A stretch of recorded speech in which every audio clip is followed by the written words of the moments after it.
Surtout, n'oubliez pas de sourire.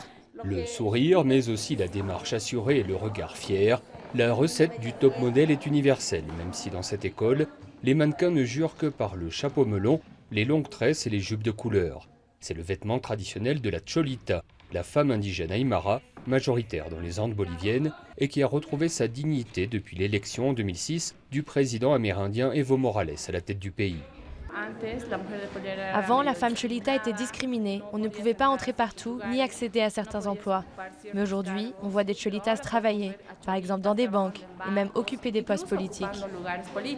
Cette école de mannequins cholitas est la première du genre, et déjà une quinzaine d'élèves se sont inscrites.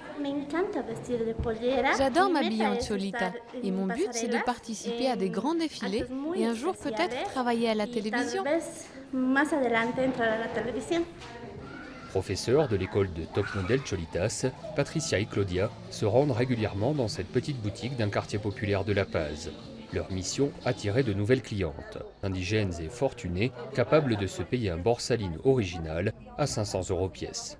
Malgré le prix élevé, les clientes ne manquent pas et la tenue s'est même adaptée au goût des jeunes boliviennes qui sont chaque fois plus nombreuses à s'habiller comme leurs mères et grand-mères à quelques détails près.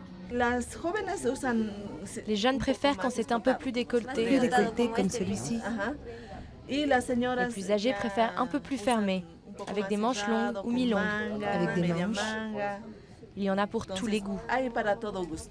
Image vivante de cette nouvelle Bolivie réconciliée avec ses racines, la cholita a aussi conquis le monde des médias et celui de la publicité.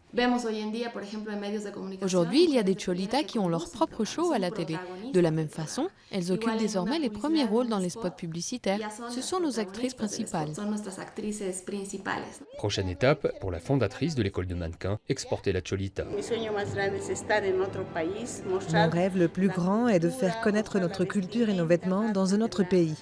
La cholita fait partie de notre identité populaire.